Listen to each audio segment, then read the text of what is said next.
Hello guys, പത്രമാറ്റിൻ്റെ പുതിയ episode റിവ്യൂയിലേക്ക് എല്ലാവർക്കും സ്വാഗതം. അങ്ങനെ ആദർശം നയനയും വരുന്നത് നോക്കിയിരിക്കുകയാണ് കേട്ടോ ദേവയാനി. വരുന്ന കാണുമ്പോഴേ ഒരുപാട് സന്തോഷമാവുകയാണ്. പക്ഷേ അവരെ കാണുമ്പോൾ പെട്ടെന്ന് മുഖത്തെ എക്സ്പ്രഷനൊക്കെ മാറ്റി ദേഷ്യപ്പെട്ടവരെ എങ്ങനെ ഉണ്ടായിരുന്നു ഇവളെയും കൊണ്ട് പോയിട്ട് വെള്ളം മലമറച്ചോ അവളവിടെ എന്നിങ്ങനെ ചോദിക്കും കേട്ടോ. അപ്പോൾ ആദർശം പറയുന്നുണ്ട്, അവിടെ നിന്ന് ഒരുപാട് ഡിസൈനുകൾ വരച്ചമ്മേ, എല്ലാം ഒന്നിനൊന്ന് മെച്ചമോ. പിന്നെ ഈ തവണത്തെ വിഷു നമ്മൾ തന്നെ തൂക്കുമെന്ന് എനിക്ക് തോന്നുന്നേ, അത്രയ്ക്ക് നല്ല ഡിസൈനുകളാണ് എന്നൊക്കെ പറയും കേട്ടോ. ഇത് കേൾക്കുമ്പോൾ ദേവേനി പറയുന്നുണ്ട്, എനിക്കിവളുടെ മുഖം കാണുന്നുണ്ടല്ലോ എന്ന് ഓർത്ത് മാത്രമാണ് ഞാൻ ഇവളെ കമ്പനിയിലോട്ട് വിടുന്നത്, എന്ന് വെച്ചാൽ കൂടുതൽ അഹങ്കരിക്കേണ്ട എന്ന് ഇവളോട് പറഞ്ഞേക്ക് എന്ന് പറയും കേട്ടോ. ഇതെല്ലാം കേട്ടുകൊണ്ട് ജാനകി ഇങ്ങ് വരുന്നുണ്ട്. ജാനകി ഇതിനിടയ്ക്ക് കയറി പറയുവാണ്, എടാ ആദർശേ, നീ സൂക്ഷിച്ചോ, ഇവിടെ ഒത്തിരി അങ്ങ് പൊക്കാനൊന്നും പോകണ്ട നീ. അവസാനം ഇവൾ വലിയ ഡിസൈനറായി കഴിയുമ്പോൾ നിന്നെ ഉപേക്ഷിച്ച് കമ്പനി ഉപേക്ഷിച്ച് വേറെ പോകും എന്ന് പറയും കേട്ടോ.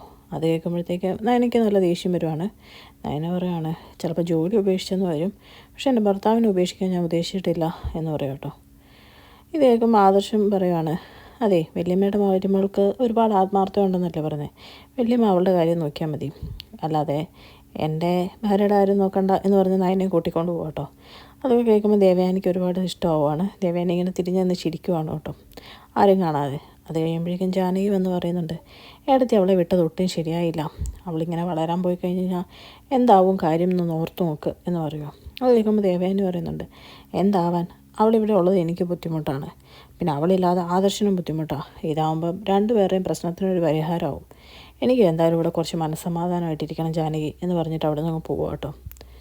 അതൊന്നും ജാനകിക്ക് തീരെ ഇഷ്ടപ്പെടുന്നില്ല, പക്ഷെ വേറെ മാർഗ്ഗമൊന്നും ഇല്ലല്ലോ എന്നോർത്ത് ഇങ്ങനെ കടിച്ചു പിടിച്ച് നിൽക്കുവാണ്. അത് കഴിഞ്ഞ് കാണിക്കുന്നത് നന്ദുവിനെയാണ് കേട്ടോ. നന്ദു അനിയും കുറേ നേരം ഇരുന്ന് സംസാരിക്കുവാണ്. അത് കഴിയുമ്പോഴേക്കും അനി പറയുന്നുണ്ട്, ചേച്ചിയുടെ മെയിൻ ബ്രാഞ്ചിൽ നിനക്കും വന്ന് ജോയിൻ ചെയ്തുകൂടെ എന്ന് ചോദിക്കുമ്പോൾ നന്ദു പറയുന്നുണ്ട്, ആദ്യം സൈഡ് സെലക്ഷൻ്റെ റിസൾട്ട് വരട്ടെ, കിട്ടുവാണെങ്കിൽ എനിക്കതിന് പോകാൻ ഇഷ്ടം എന്ന് പറയുമ്പോഴേക്കും പെട്ടെന്ന് അനി പറയുന്നുണ്ട്, എനിക്ക് പക്ഷേ ആ ജോലി അത്ര ഇഷ്ടമല്ലായിരുന്നു എന്ന് പറയുമ്പോൾ നന്ദു കളിയാക്കി ചിരിച്ചിട്ട് ചോദിക്കുക, അതിനെന്താ, നിൻ്റെ ഇഷ്ടം നോക്കിയിട്ടാണോ ഞാൻ ഇരിക്കുന്നത്, പെൺകുട്ടികൾ ഇന്നത്തെ കാലത്ത് പോലീസിലൊക്കെ ആവുന്നത് വലിയ കാര്യം തന്നെയാണ് എന്ന് പറയും കേട്ടോ. അപ്പോൾ അതിന് ചിരിച്ചിട്ട്, അത് ശരിയാ, നീ അല്ലെങ്കിൽ പ്രതികരണം ഇച്ചിരി കൂടുതലുള്ള ആളാണ്, ഞാൻ ബാക്കിയുള്ള നാട്ടുകാരെ കാര്യം ഓർത്ത് പറഞ്ഞതാ നീ പോകണ്ടെന്ന് എന്നൊക്കെ പറയും കേട്ടോ. കഴിയുമ്പോഴത്തേക്കും പറയുന്നുണ്ട്, ഇപ്പം നിന്നെ കാണുന്നതുകൊണ്ട് എനിക്കൊരുപാട് ആശ്വാസമുണ്ടെന്നൊക്കെ പറയുമ്പോഴേക്കും പെട്ടെന്ന് കുറച്ച് നേരം ഇരുന്ന് ചിന്തിക്കുകയാണ് കേട്ടോ നന്ദു. എന്നിട്ട് നന്ദു പറയുകയാണ്, ജോത്സ്യം പറഞ്ഞ കാര്യമൊക്കെ ചിന്തിച്ചിട്ട് വരാം, എനിക്ക് പേടിയാടാ, അതുകൊണ്ട് ഞാൻ വരാത്തത്. അപ്പോഴേക്കും അനി എന്താ നീ മനസ്സിലിപ്പോൾ ഓർത്തേന്ന് ചോദിക്കുന്നുണ്ട്. എങ്കിലും നന്ദു ഒന്നും പറയുന്നില്ല കേട്ടോ.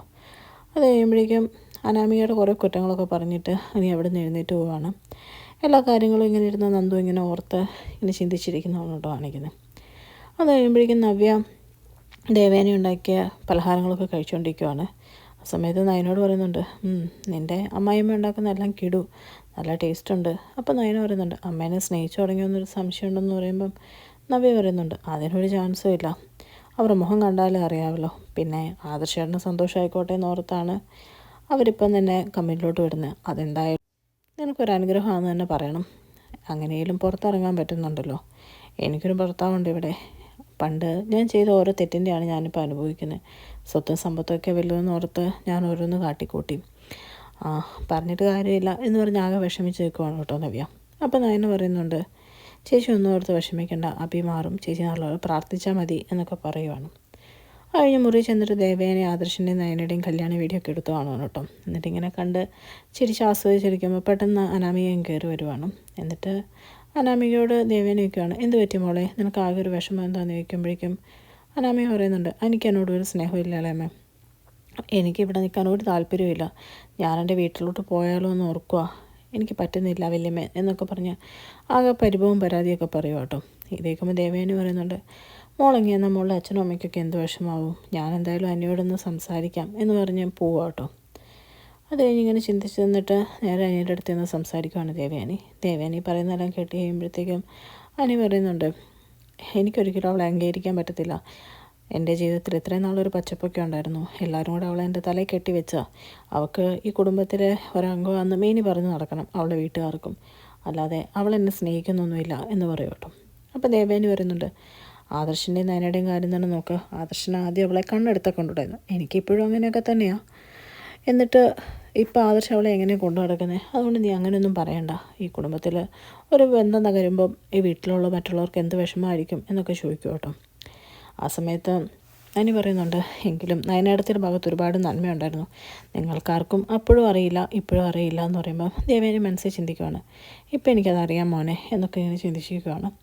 കഴിയുമ്പോൾ ദേവേനി ലാസ്റ്റ് എന്നോട് പറയുന്നുണ്ട്, എന്തേലും കാണിച്ച് അനാമിക ഈ വീട്ടിൽ നിന്ന് പോയി കഴിഞ്ഞാൽ എല്ലാവരും തമ്മിലുള്ള പ്രശ്നങ്ങൾ കൂടുതൽ രൂക്ഷമാവും. നിൻ്റെ അമ്മ മരുമോളെ പറഞ്ഞു വിട്ടതിന് കാരണം ബാക്കിയുള്ളവരാന്ന് പറഞ്ഞ് ഇവിടെ ഒരു കുടുംബകലഹം തന്നെ ഉണ്ടാക്കും. അതുകൊണ്ട് നീ ആലോചിച്ച് എന്താണെന്ന് വെച്ചാൽ ചെയ്യും മോനെ എന്നൊക്കെ പറയുക കേട്ടോ. അത് കഴിയുമ്പോൾ കാണിക്കുന്ന ജലജേനാണ്. ജലജ നബിയോട് പറയുന്നുണ്ട്, എടാ നിന്നെ കൊണ്ട് കാശിന് ഗുണമില്ല, ഞാൻ നിനക്കൊരു ഐഡിയ പറഞ്ഞു തരാം. ഏടത്തി കരൾ കൊടുത്തവൾക്ക് ചെക്ക് കൊടുത്തിട്ട് ഇതുവരെ അവളത് എടുത്തിട്ടില്ല. നീ ഏതെങ്കിലും ഒരു പെണ്ണിനെ പോയി കൊണ്ടുപോവാ, എന്നിട്ട് അവളാ കരൾ തന്നെയെന്ന് പറഞ്ഞാൽ ഏടത്തിയുടെ മുമ്പിൽ കൊണ്ട് നിർത്തുക. ആദർശം ബാക്കിയുള്ളവരൊന്നും ആ പെണ്ണിനെ കാണിച്ചു കൊടുക്കാത്തതുകൊണ്ട് ചേട്ടത്തി ഏതായാലും പോയി ചോദിക്കാനൊന്നും പോകുന്നില്ല. എന്നിട്ട് ആ പെണ്ണിൻ്റെ കയ്യിൽ നിന്ന് ഒരു കമ്മീഷൻ കൊടുത്തിട്ട് ബാക്കി കാശ് മേടിച്ചെടുക്കാൻ നോക്ക് എന്ന് പറയും കേട്ടോ. ഇത് കേൾക്കുമ്പോൾ അഭി പറയുന്നുണ്ട്, അത് നല്ലൊരു ഐഡിയ, റിസ്ക്കാ, എങ്കിലും ആ കമ്പനിയിലെ വെറും ഒരു തൊഴിലാളിയാക്കി എന്നെ ആദർശം മാറ്റി. അവൻ്റെ അമ്മയുടെ കയ്യിൽ നിന്ന് അതിന് പകരം ആ കാശ് ഞാൻ മേടിച്ചെടുക്കും. അതുകൊണ്ട് എന്തായാലും ഇത് ഞാൻ ചെയ്തിരിക്കും എന്ന് പറയും കേട്ടോ.